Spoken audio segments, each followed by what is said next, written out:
औज़ुबिल्लाहि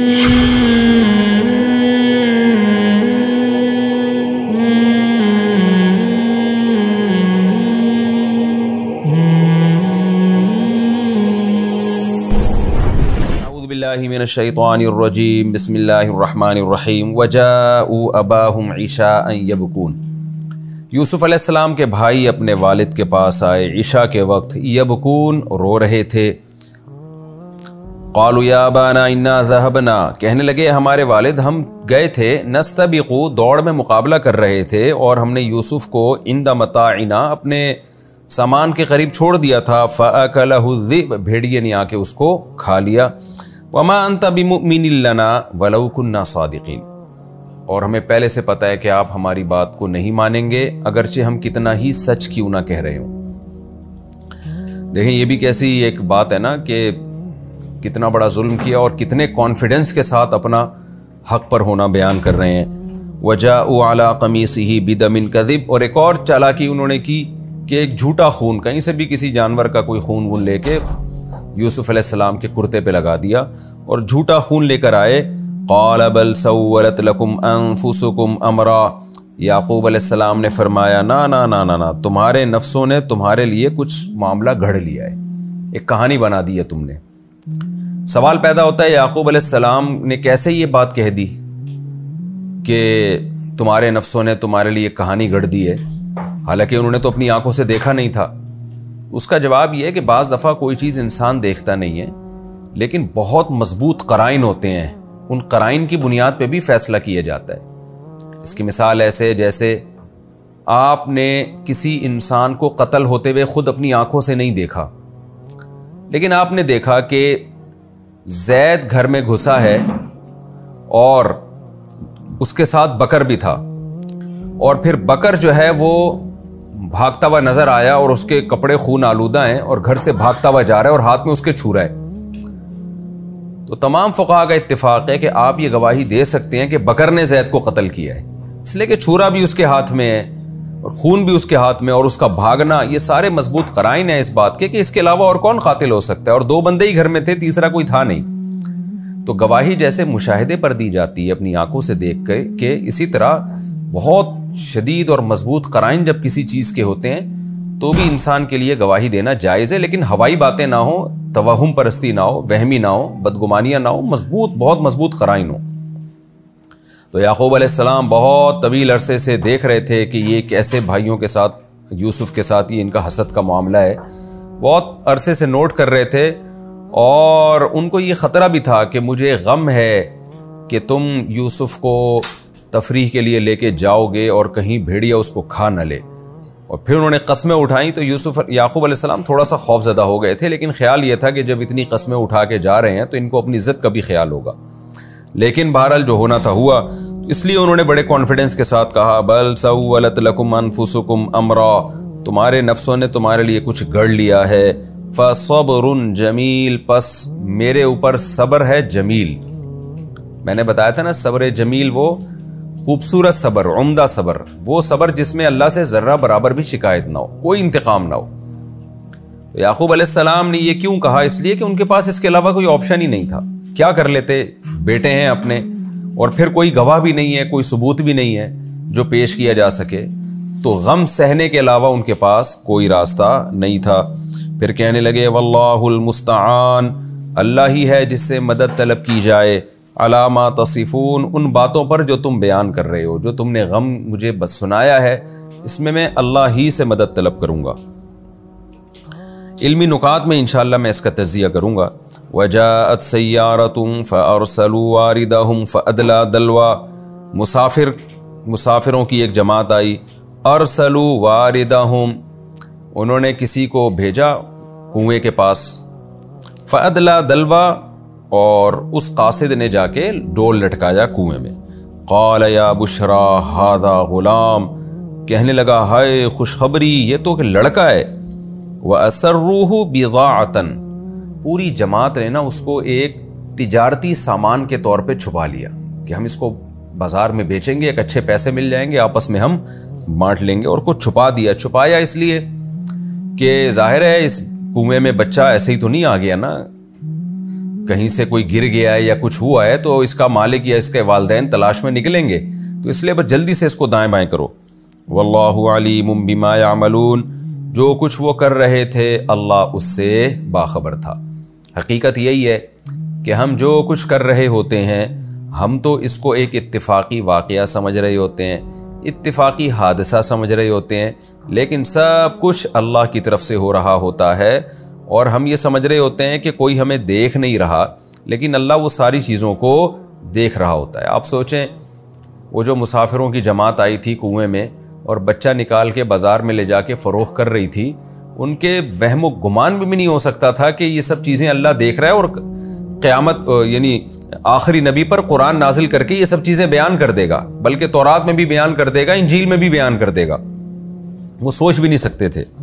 तो ऐसे ही हम भी इस खुशफहमियों में होते हैं कि अल्लाह हमें देख नहीं रहा, अल्लाह हमारी एक एक हरकत को नोट कर रहा होता है। वशरऊहु बिथमनिन बख्सिन, और इन्होंने यूसुफ को बेच डाला थोड़े से पैसों में, दराहिमा मादूदा, गिने चुने दराहिम में। क्यों? वकानू फीही मिनज़ ज़ाहिदीन, वो यूसुफ में रग़बत नहीं रखते थे, जान छुड़ाना चाहते थे। और जान छुड़ाने की वजह यही है कि कोई भी माल जो गैर क़ानूनी तरीक़े से आपके पास आता है, आप चाहते हैं जल्दी से निकले, ऐसा ना हो कि असल मालिक आ जाए और वो क्लेम ना कर दे, तो हम इन पैसों से जाएंगे, हमारी जान जो है फिर वो ये हमारे जो बेहतरीन चीज़ मिली है इससे हम रह जाएंगे। तो ये उन्होंने हरकत की। हमारा रुकू कंप्लीट हुआ, इसमें जो इल्मी नुकात हैं मैं उसको बयान करता हूँ।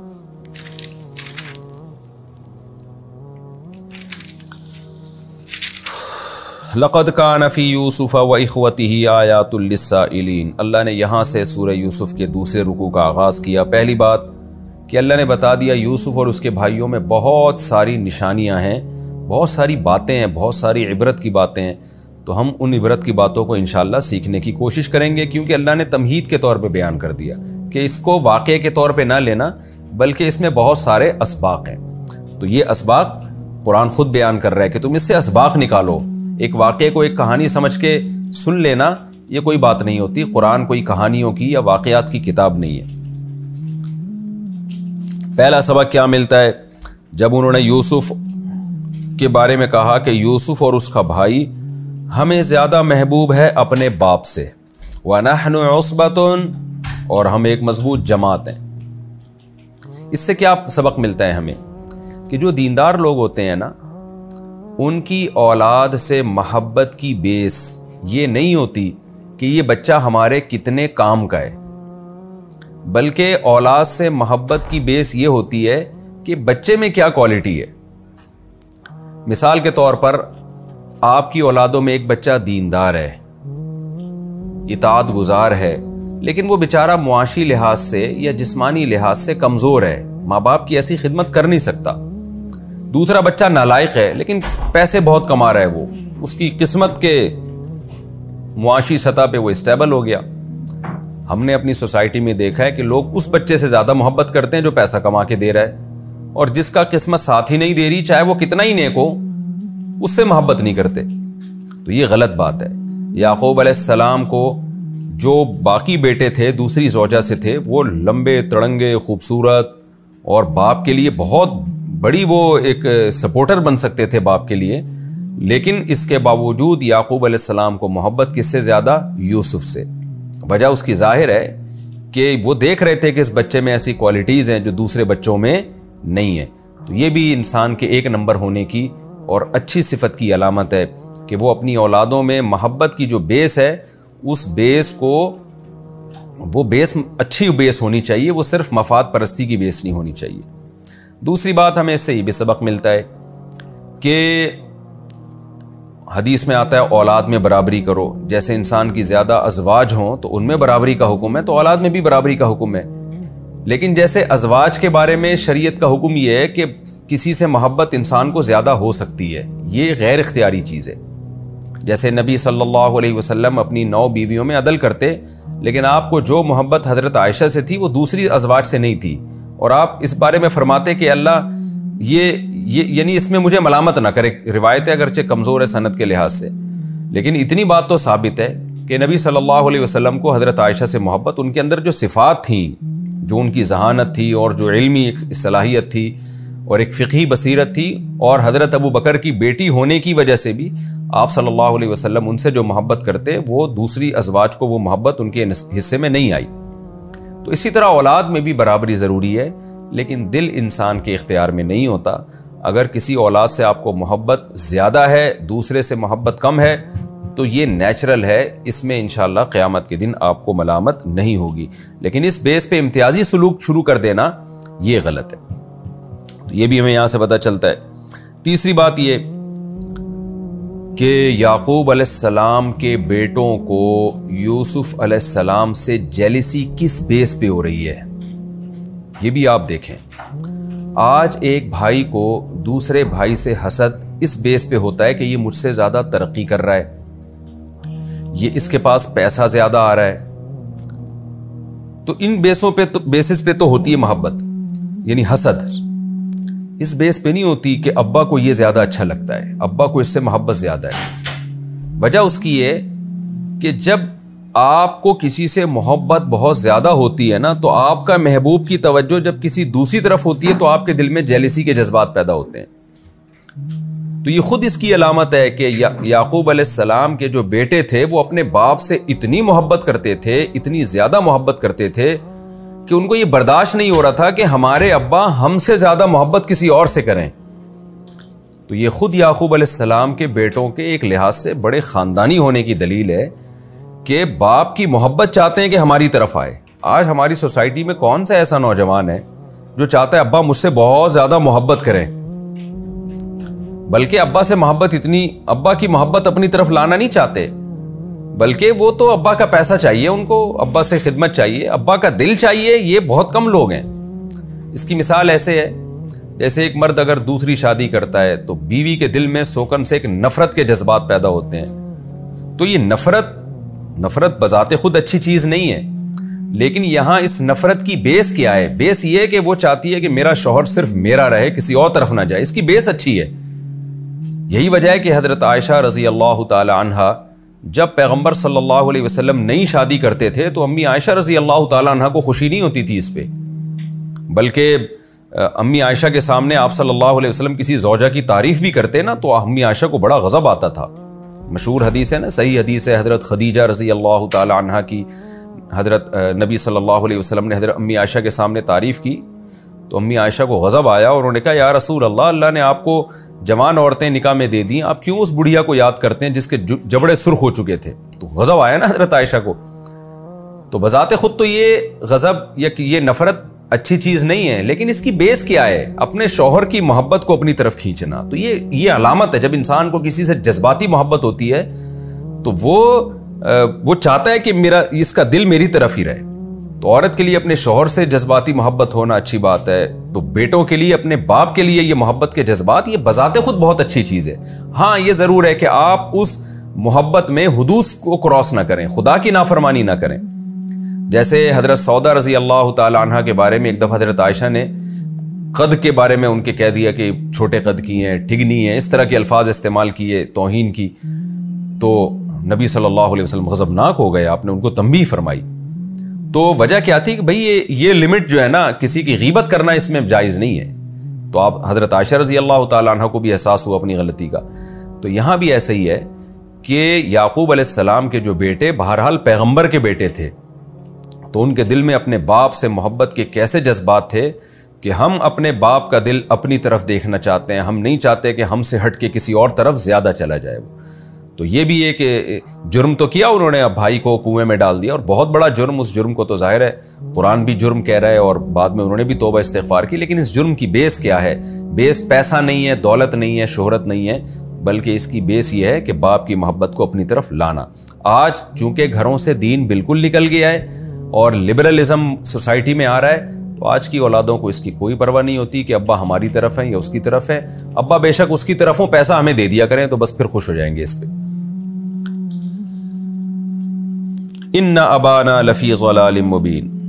बेटों ने क्या कहा कि हम मजबूत जमात है और अब्बा यूसुफ से मोहब्बत ज़्यादा करते हैं, तो हमारे अब्बा खुली गलती में पड़े हुए हैं। याकूब अलैहिस्सलाम के बेटे पैगंबर थे, पैगंबर के बेटे थे और मोमिन थे, तो मोमिन का किसी पैगंबर पर एतराज़ करना ये कुफ्र है।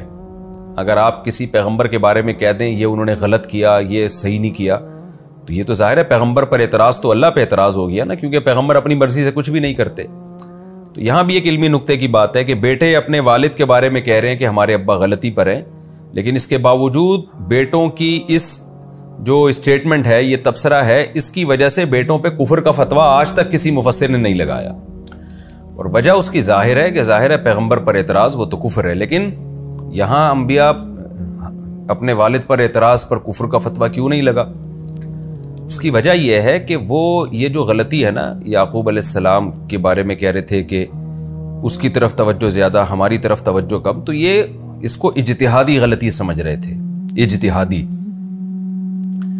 पैगंबरों से इज्तिहादी गलती हो सकती है, ये अहले सुन्नत वल जमात का अकीदा है।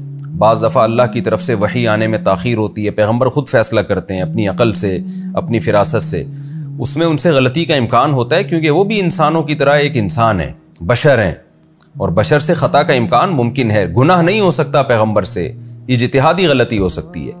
लेकिन पैगंबर की इज्तिहादी गलती में और एक आम आदमी की इज्तिहादी गलती में फ़र्क क्या है कि पैगंबर अगर इज्तिहादी गलती करते हैं तो उस पर अल्लाह उनको कायम नहीं रहने देता, बल्कि उसकी तब्दीली करवा लेता है, अल्लाह करेक्शन करवा देता है, उनकी इस्लाह कर देता है, ताकि लोग इस गलती में उनको फॉलो ना करें और वो दुरुस्त हो जाएं। दुरुस्त कर देता है अल्लाह ताला, उनको सही रहनुमाई कर देता है। तो ये भी हमें एक इल्मी नुक्ते की बात पता चली कि अहले सुन्नत वल जमात के जो अक़ीदा है उसकी भी इससे तायद होती है कि पैगंबर से इज्तिहादी गलती का इम्कान है, लेकिन अल्लाह की तरफ से उसकी इस्लाह हो जाती है। चौथी बात ये भी पता चली कि आजकल जो बात बात पे हमारे यहाँ फतवे लगा दिए जाते हैं, ज़रा सी किसी ने कोई बात की, उसका सियाक़ो सबाक़ नहीं देखते और फ़ौरन उस पर फतवा लगा देते हैं। ये तरीका भी गलत है। जब भी कोई शख्स बात करेगा उससे उसकी बात का मफ़हूम पूछा जाएगा कि आपकी क्या मुराद थी। जैसे याकूब अलैहिस्सलाम के बेटों ने कह दिया हमारे अब्बा खुली गलती में पड़े हुए हैं, तो अब वहाँ याकूब अलैहिस्सलाम या किसी भी भाई ने फ़ौरन फतवा नहीं लगाया कि जिसने ये बोला है कि अब्बा खुली गलती में वो दायरा इस्लाम से खारिज और उसका निकाह भी टूट गया, ऐसी कोई बात नहीं की है। वजह उसकी ये थी कि भाई वो समझते थे कि ये क्या कहना चाहता है। तो आज हमारे यहाँ जो फतवों में जल्दबाजी होती है, बल्कि इससे ज़्यादा बनी इसराइल में जो है ना, बनी इसराइल के वाक़यात में तो हमें इससे भी ज़्यादा वजाहत मिलती है कि कुफ्र का फतवा लगाने में बहुत एहतियात की गई है। बनी इसराइल ने मूसा अलैहिस्सलाम पर कैसे कैसे एतराज़ात किए थे, कैसे कैसे तंग किया उनको। कहीं भी मूसा अलैहिस्सलाम ने उनको ये नहीं कहा कि तुम काफिर हो गए हो, तुम इस्लाम से खारिज हो गए हो, बल्कि गज़बनाक होते थे, उनकी इस्लाह की कोशिश करते थे। तो ये जो हमारे यहाँ कुफ्र के फतवों में जल्दबाजी से काम लिया जा रहा है, ये भी काबिल इस्लाह चीज़ है, ये भी हमें यहाँ से सबक मिलता है। आगे उन्होंने कहा उक़्तुलू यूसुफ़ वतरहूहु अर्दन यख़लु लकुम वजहु अबीकुम। ये देखें, यख़लु लकुम वजहु अबीकुम, यूसुफ़ को कत्ल कर दो या कहीं दूर ज़मीन में डाल दो ताकि तुम्हारे लिए तुम्हारे अब्बा का चेहरा खाली हो जाए, अब्बा सिर्फ तुम्हारे हो जाएं। ये वो बात है जो मैं बार बार रिपीट कर रहा था कि किस कदर अब्बा से मोहब्बत और गैरत अब्बा के मामले में, कि अब्बा का चेहरा तुम्हारे लिए खाली हो जाए, यानी बाकियों से हट जाए। दिल चाहिए था उन्हें अब्बा का, और आज दिल नहीं चाहिए, आज अब्बा की जेब चाहिए लोगों को। वतकूनू मिन बादिही कौमन सालिहीन, इसमें इल्मी नुक्ते की बात है कि जब भी कोई इंसान गुनाह करता है ना, यही सोच के कर रहा होता है कि मैं बाद में तौबा कर लूँगा। काफिर या वो लिबरल लोग जो नाम नेहाद मुसलमान है, हकीकत में मुस्लिम नहीं है, वो तो गुनाह करते रहते हैं कि कोई तौबा वबा नहीं, बस ये तो मौलवियों की बनाई हुई बातें। लेकिन मुसलमान जो गुनाह करता है तो वो क्या सोच के करता है कि मैं बाद में तौबा कर लूँगा। तो ये जज्बा जो है, जो बड़ा गलत जज्बा है, ये बड़े बड़े गुनाहों का इर्तिकाब करवा देता है इंसान से। आज जितने भी लोग गुनाह करते हैं, जो दीनदार हैं, गुनाह से पहले क्या सोचते हैं, यार तौबा का दरवाज़ा तो क़यामत तक के लिए खुला हुआ है। यही सोच के बड़े बड़े जराइम हो जाते हैं। तो याकूब अलैहिस्सलाम के बेटों ने भी जुर्म को हल्का कर दिया। वो मानते थे कि क़यामत है, आखिरत में हिसाब देना होगा। जब ज़ाहिर है उनका आपस में बैठ के मशवरा हुआ होगा ना कि हम यूसुफ़ को कत्ल कर दें या ज़मीन में कहीं दूर दराज फेंक दें, तो अपने भाई पर जुल्म का क़यामत के दिन क्या जवाब दोगे। तो सबका यही मशवरा हुआ, तौबा कर लेंगे अल्लाह से। तो आज भी बड़े बड़े जराइम दुनिया में इसी बेस पे हो रहे हैं। हो सकता है कोई कहे कि देखो उन्होंने इतना बड़ा जुर्म किया, बाद में तौबा की, गुनाह माफ़ हो गया ना, आगे सूरत से हमें पता चलता है, तो हम भी जुर्म करके तौबा कर लें, माफ़ हो जाएगा। देखें याकूब अलैहिस्सलाम के जो बेटे थे ना, उनको तो तौबा की मोहलत मिल गई और ऐसे वाक़यात हो गए कि अल्लाह ने यूसुफ अलैहिस्सलाम को ज़मीन का बादशाह बना के भाइयों से मिलवा दिया। ये एक कुदरत की तरफ से उनके साथ अच्छा मामला हो गया, इसमें हिकमतें थी। नॉर्मली ऐसा होता नहीं है, ये तो उनके साथ हो गया ना। नॉर्मली तो ऐसा ही होता है, कोई अपने भाई को कुएं में डाल के आ जाए तो बस आ जाए, वो भाई गायब, अब क़यामत तक नहीं मिलेगा अपने बाप से। तो फिर कहाँ तौबा की तौफीक मिलती है। और तौबा तो नाम है इस चीज़ का कि एक पिछले पर निदामत और उस वक्त उस गुनाह को छोड़ दे और आइंदा ना करने का आज़म। जब आप ये सोच के गुनाह करोगे कि मैं तौबा कर लूँगा, तो निदामत कहाँ होगी आपको। आपको तो मज़ा आएगा, चलो यार गुनाह भी कर लिया, अब तौबा भी कर लेंगे। तो तौबा का तो रुकन ही फौत हो जाएगा। इन भाइयों के साथ तो अल्लाह का मामला ऐसा हुआ कि उनको वाकई निदामत हो गई, वरना आमतौर पर फिर निदामत होती नहीं है। यही सोच के इंसान बार बार जुर्म करता रहता है। तो कभी भी ये सोच के जुर्म करना कि मैं तौबा कर लूँगा, ये सोच के जुर्म करना, ये बहुत बड़ी हमाकत है। हमने उलमा से सुना है, वो ये कहते थे कि इस उम्मीद पे जुर्म करना कि मैं तौबा कर लूँगा, ये बिल्कुल ऐसी हमाकत है जैसे कोई अपने आप को ज़ख्मी करे, छुरी से काटे और ये कहे मैं बाद में ज़ख्म भरने का मरहम लगा दूंगा, इलाज कर लूँगा मैं। तो हाँ, ज़ख्म हो जाए तो तौबा करें, तौबा की उम्मीद पे अपने आप को ज़ख्मी ना करें। गुनाह हो जाए तो तौबा करें,